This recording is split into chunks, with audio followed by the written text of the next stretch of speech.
Hi, my name is Stewart. I'm the CEO of QC Copper and Gold. Pleasure to be back here talking to Crux about not only our resource update that we gave everybody a preview on last month, but we're here now after we've raised substantial capital. We got $18 million in the bank, well over $30 million in working capital, and we're looking to put that to work. Stephen, good to have you on our sunny shores. How are you? Pleasure to be here. What are you over here for? I'm over here for the one-to-one, and of course, to come see you face-to-face the first time ever. And say, I told you so. There'll be a little bit of that one. No, I don't want to do that.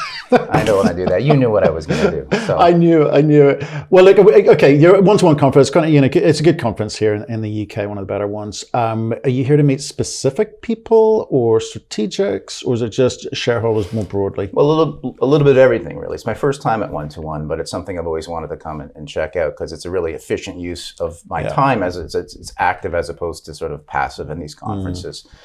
My schedule is totally full. I would say mostly with fund managers, some of them who came in the recent financing, which we closed, but a whole lot of new people who were interested in our story, especially now that the resource came out, we're on the map. Now that we're well capitalized, people are interested. So what's happening in Canada? Because you've got so many Canadian companies like traipsing over to Europe in the hope of finding money, whether it be fund managers, retail, high net worth family offices, etc. Have people in Canada kind of burned out from the investing in the commodities space, or is that just precious metals at the moment? No, I don't think so. I don't think so at all. I think it's just about expanding our shareholder base. The core of our shareholders is clearly in Canada, but when the opportunity comes, like a conference like this, to come in here and use 2 days effectively, we'll get out there and introduce yourself. We're not looking to raise money. This is sort of a non-deal experience for us, but we're still a new company. As of September 20th of this year, nobody really knew us, very few, I should say. So now we're out. We've got this big, almost 2 billion pounds of copper resource in the middle of Quebec with all this great infrastructure. We've got a huge amount of cash, which we're looking to deploy, and we're currently drilling right now. So people are curious, especially when you check the copper box, which is incredibly relevant in the electrification and the green energy metal space. And I think Europe is even more so. There's sort of, you're the continent, if you will, on the island here, are ahead of the curve in adopting those types of policies. So it's about liquidity. Oh, of course. I mean, that's what it is. We actually have decent liquidity, but we want more. Right. And do you trot down south into the US for the same? What I'm trying to help people with is trying to understand what the pressures on you are as a CEO of a junior explorer, where you've got to, constantly looking for money. It takes time, constantly trying to ensure the liquidity is still there, and the fact that you can't necessarily always get it domestically. So you need to expend money and time and effort to do these road trips. Well, the last sort of 2 years has been unique, where I haven't had to go down to the US because for all intents and purposes, you couldn't. And so that opened up new opportunities, which have become, de facto standard, which is the product that you offer, which is hugely advantageous to me because I don't have to travel and see all these investors. I get wide distribution. So that's, incredibly efficient and effective. However, nothing beats face-to-face looking at the whites of the eyes. And so I'm very thrilled to be back here in London and sort of get back to that, but also leverage products like you offer and others. So, well, it's about efficiency, isn't it? The efficiency of capital deployed and efficiency of time. Because I think for us previously, before COVID came along and so changed the landscape somewhat, we saw companies that were doing 10 different conferences a year in different countries, meeting the same people, having the same conversation, expecting a different outcome, and it never arrived. So we will talk about your project in a second, but I'm intrigued by your thought process. You've been quite tight with your money in terms of how you deploy it, where you spend it, right? Do you think that companies there's going to be a kind of combination of what went before and the new landscape of, digital outreach, or do you think people revert to type? No, there's no question. Digital's here to stay, and I think that will grow. However, I think there will be a hybrid because, again, you need to get face-to-face. People can't develop this trust, personal relationship, vis-a-vis Zoom. They can get to know you, but I think in order for them to trust you, they have to sort of see you and meet you. And it's not just once, it's multiple times. Yeah. So you can't just go out to Europe or Switzerland or New York or wherever and expect them to write checks instantly. It's about constant communication. It's about stating what you were going to do or intend on doing and then coming back 6 months, a year later, and then saying you've accomplished said goals, and that's how trust is developed. Okay, and talking of which, come on, let's do the "I told you so" moment. Last time I dug you out a little bit about money's going to be a bit tight for junior explorers at the moment. You said no, it's not, and then you've gone and raised a big chunk of change. So where did it come from? What's it for? So we did two financing elements since we last spoke. The first was a vanilla super flow through charity deal where we did a 60-cent financing off the back of a 34-cent stock. It's almost unfair that the Quebec companies are allowed to do that, but hey, we're take advantage of that. So that's a massive premium, very little dilution relative to the money we took in. We took in just under, I think it was 7.9, let's round it up, $8 million of that financing. It was brokered, it was led by Cormark. Great to have a dealer like that, high-end dealer supporting us. So we're now officially an institutional story, so that was significant. And my favorite financing was us unloading 7 million shares of baseload energy after it made its discovery. So baseload, as you know, James, huge success, nearly $100 million market cap now. We made a discovery, and then about 2 weeks later, we sold $8 million worth of shares in the open market. QC Copper had 18 million shares. It sold 7, and now it still retains 11 million shares on our balance sheet. So with that gave us our $18 million in cash, plus the working capital figure, which is, in addition to 11 million shares, which is at $1.20, $1.30, we're well over $30 million. It's interesting, actually. You've got to get that balance right, haven't you? You can't sell too many of the baseload shares, or you're going to cause them problems. It's one of your portfolio companies. But at the same time, you need cheap money to do what you want to do because you're starting a program here. So did you do that in conjunction, consultation with James? Or I know you're chairman, etc. But James is in it every step of the way and is supportive. I mean, he knows that we made that investment to ultimately monetize it. Now, you're right. I have a fiduciary responsibility. I'm a large shareholder, baseloader. I'm the founder of the company. So it was about selling that opportunistically, which I think we did. We arranged it. It was off-market transaction, so it's not that we're sitting there, constantly on the bid. It was done by a very well-known dealer who we have a relationship with, and they sold it mostly to existing shareholders. So it was kind of a perfectly, the stars aligned on that particular situation. And if you look at baseload, it didn't suffer at all. We made the announcement, it traded flat, so that was great news. And then we got $8 million, in the bank, no dilution.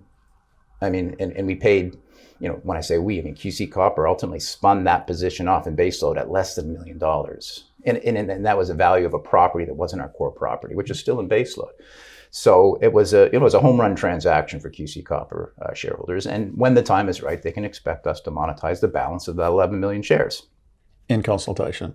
Well, of course. I mean, I'm partners with James, and we're going to find a solution that works for everybody. But at the end of the day, it's QC Copper's investment, and so I have the primary responsibility is to QC Copper to monetize that for their benefit. Absolutely, but I guess there's two things going on with baseload. Is one, you don't necessarily want this massive overhang with the threat of it being dumped at some random point in time. So that's never a concern. It's never going to be dumped. It's going to be managed effectively, just like I did that time. So expect transactions like that. I get it. And the second component is obviously uranium's on a run. It's hot at the moment. So there's also, for your shareholders, QC Copper shareholders, there's some upside further down the line. So again, that's what I'm saying. We're always interested in that arbitrage there and how you manage that. I think the story of baseload is just beginning. You're right, uranium is hot, and these trends don't last forever. However, we just made a significant discovery on the doorstep of another Australian company, 92 Energy, who made a discovery 450 meters away from us. This is a big system. Baseload just did a financing itself. It's got well over $20 million in cash. So a ton of cash. It's going to have, in the coming days, weeks, James is going to be announcing a significant program there. 3 rigs starting in January. As soon as the ground is frozen, we'll be out there. We'll be drilling this thing out. We think we can get a resource off the back of this first drill program, what we think.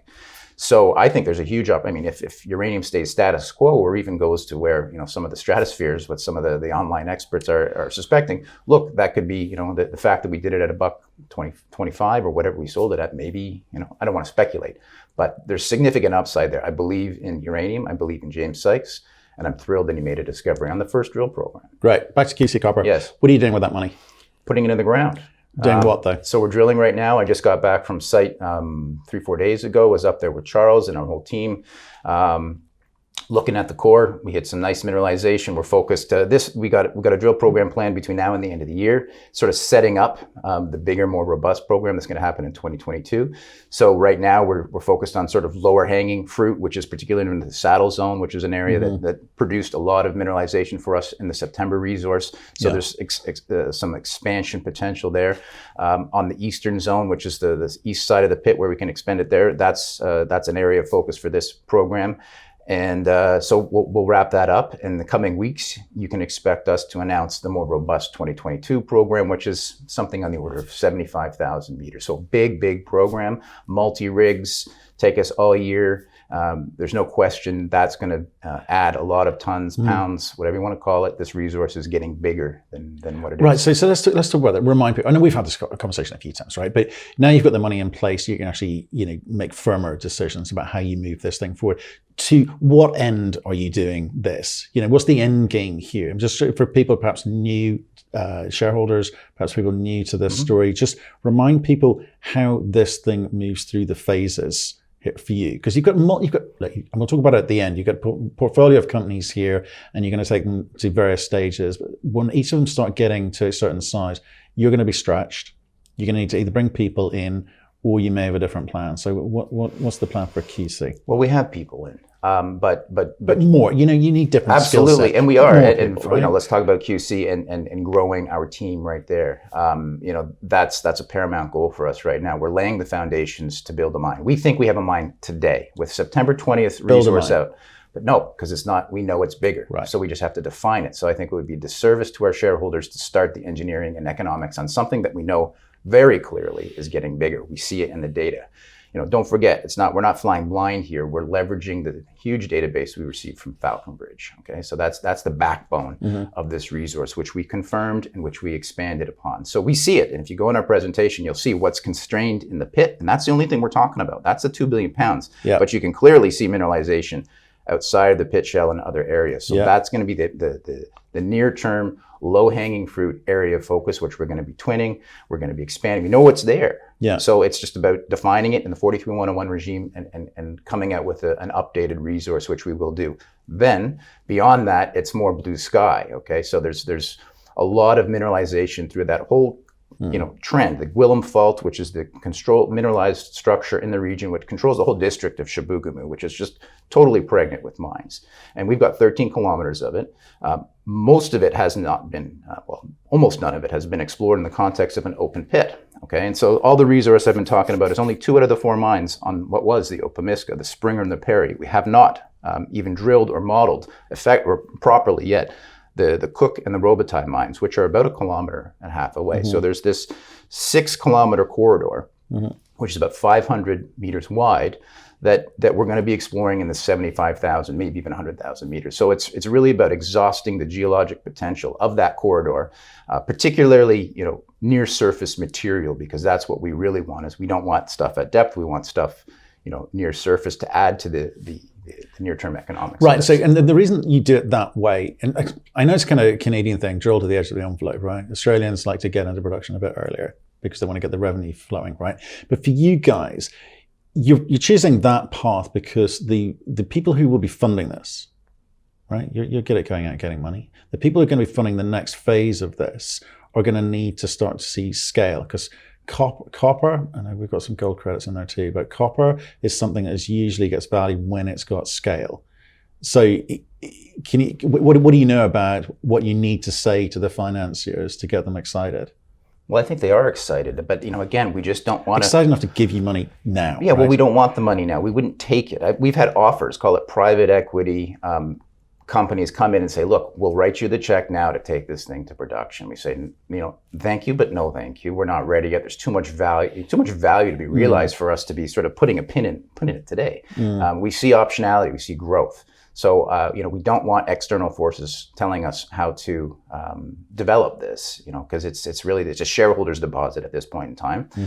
We clearly have access to capital. We have access to capital on our balance sheet. I know when the time is right, when we want more money at a lower cost, that's there. So we're not focused on building it today. We're focused on getting it bigger to get to that scale. Again, I repeat, if we didn't find another ounce or pound of copper, we believe we have the scale to build a mine today because we benefit from the infrastructure, the rail, the road, the power, and I emphasize the power. Quebec's got the cheapest power in Canada, 5 cents a kilowatt hour, and the kicker, it's green. It's hydroelectric. So this is, copper is a green metal, and we're going to be producing it with the cheapest, greenest energy around. So this checks all the boxes. It has the scale. We're fishing. We have the opportunity to go fishing for something huge, like Malartic huge. Lifetime mine situation. That's the opportunity we have. We may not get it. So the fallback position is, hey, we've got this great ore body, we can develop that. But the next 12 to 18 months, let's go fishing for something really big. Okay, and when you start having conversations, we've had the groups from Quebec come on before. We've had members of the Quebec provincial government. We've talked to them and some of the agencies and trying to understand, what it is that they're looking for. So when do companies like you start having conversations with provincial government? Because they've been very supportive with Quebec companies. We've had a banker come on here and say it's advantageous to be a Quebec company because it's unfair on the rest of Canada in a way because of the support they give you guys. But how do you go and have conversations with them? When do you start having conversations with them, and what's the expectation of the type of money that they would be putting in if they came on? Well, it being situated in the province of Quebec, particularly in the district Chibougamau, which is in the Plan Nord, is again, as you said, it's almost unfair to the competition. Quebec is the best mining jurisdiction in the world, I say, bar none. You've got the pension funds are mandated to invest in you all the way up to production. Some of our contemporaries have seen, hundreds of millions of dollars come in from all the way from the CDEX, which is the early stage fund that does in exploration. They've been a long time shareholder, to the Case, to Case Depot, which is the second largest pension fund in Canada, who writes hundreds of millions of dollars. And these, not only they support you, they don't flip you for a penny. They're there to the end. Their interest is royalties, taxes, jobs, economic development for Quebec. On top of that, you have the Plan Nord, which is a $50 billion infrastructure plan written by the Quebec government. Again, for stuff like building roads, infrastructure, all the things you need to develop mines. There, time and time again, every mine in Quebec in the last 15 years has had Plan Nord involved with it.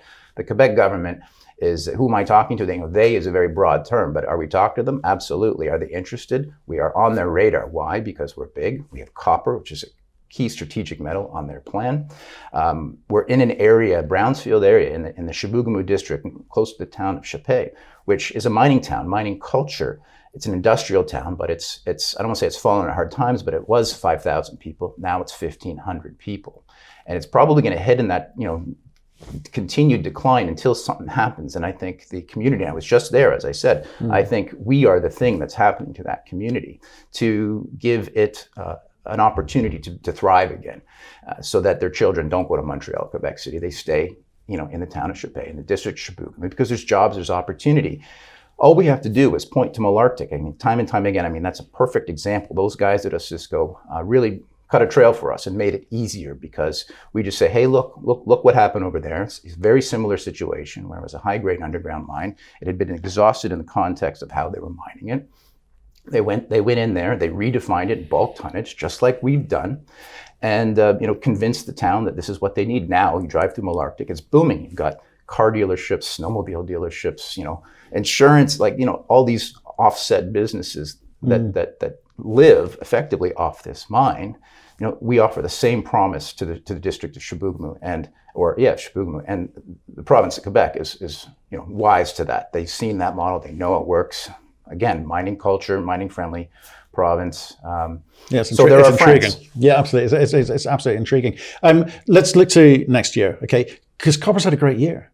And look at the copper price today. You couldn't fail to be happy with that this year. But do you see more of the same coming along? And do you see junior explorers starting to take advantage of it? Because the number of junior copper companies coming on here who've not seen any material, meaningful change in their financials, their share price, market cap, anything that a regular Joe investor would measure them on. It's had no impact whatsoever. What's the disconnect? Well, there's always a lag between call it the physical metal price and the juniors. We saw that in gold when gold sort of broke out in 2019, et cetera. It took almost a year and a half for the juniors to do that. I think copper's in a similar type of situation. So it has been broadly speaking, last 12 months has been a down market. But I think we're ripe for growth right now. It's coming back. I sort of feel it anecdotally in my gut, and I think gold's coming back. And there's a huge amount of opportunity. Yeah, I think you're right. I think we're definitely seeing with gold, because then brokers are saying we are going to be pushing gold next year. I hear that. Copper, not so much yet, although people understand the supply-demand gap. Absolutely. This whole green thematic. The fact there's no big copper mines out there, no new big copper mines being discovered, and there's a need for it, but I'm not seeing anyone leaping on it. I'm not seeing any of the strategics. I'm not seeing the industry guys leaping on that yet, and they're going to need to get a move on here, because if you look at the Chinese, they're cracking on. They're throwing the cash around. It's a bit harder for them to do that in Canada. Well, again, I think like the junior market, call it the retail market, is trails groups like the Chinese or strategics. We're starting to see some M&A. In fact, I just think Capstone just did a deal just today. So we're starting to see it. It takes time. There's been a delay in M&A because of COVID. Again, not to blame COVID, but people can't go out there and kick the tires. So there's a huge amount of pent-up demand on the M&A in both the precious and the base metal side. I think base metal is probably more complex because there's less of them that are real projects, and so they're fewer to sort of be acquired, and that's why I think it's particularly interesting for QC Copper, because we are one of those few projects. We're not this new upstart that has a couple drill holes and it's going to take 5, 6, 7, 8 years to get anywhere near the scale we have, if they even have it. That's another question. It's hard to find these base metal projects. So I think there's a lot of new upstarts. I think it all comes down to quality. Some of these guys don't have quality. How copper is going to perform going forward? Well, look, I don't read the tea leaves any better than you do. However, I have a conviction in where copper is going from both a supply and a demand standpoint. Obviously, supply, we're not finding it like we used to. And when we do find it, it's lower grade, it's deeper, it's in riskier jurisdictions. On the demand side, I think, look, follow the lead of the United States.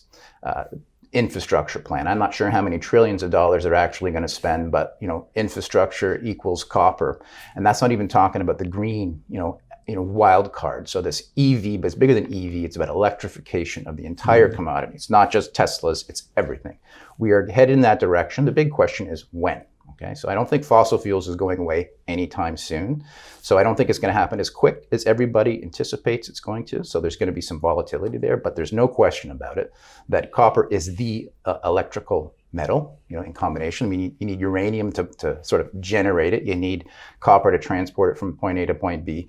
And, things like nickel are involved in the battery. So it's a key element, it's a strategic element. Everybody says so. So I think the demand side of copper on just the traditional uses of it is going to be substantial, because if you look at them, and I'm sure you've traveled the world, you've been to Asia, look at their infrastructure. It's spotless, it's world class. You go to the United States, it's falling apart. So don't bet against the United States for too long.